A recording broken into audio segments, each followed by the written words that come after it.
আসসালামু আলাইকুম। আমরা এখন চিকেন টিক্কা বানাবো।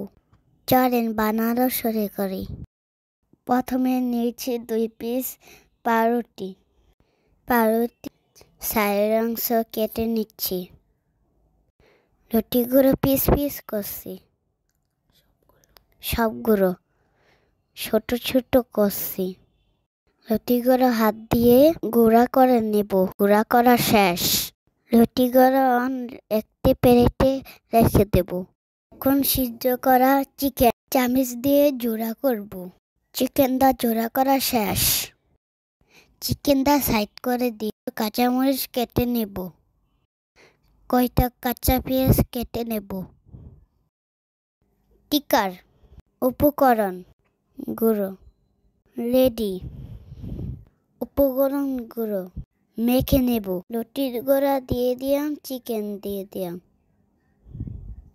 কাঁচা পেঁয়াজ, কাঁচা শুকনো মরিচ দিয়ে দেব। ভেজে রাখা পেঁয়াজ দিয়ে দেব।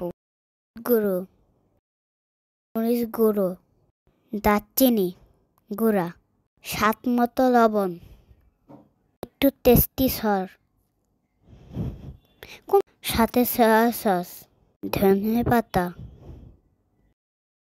2টা ডিম দিয়ে দিব। টুকরো লেবুর রস দিয়ে দেব। সবগুলো মিশিয়ে দিব। সুন্দর করে ভালোভাবে মিশাতে হবে, তাহলে টিক্কা ভালো হবে।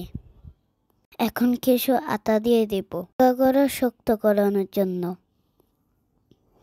1 টেবিল চামচ তেল দিয়ে ভালো করে মিশিয়ে নেব।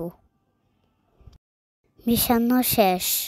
টিক্কাগুলো একে একে বানিয়ে রেখে দেব।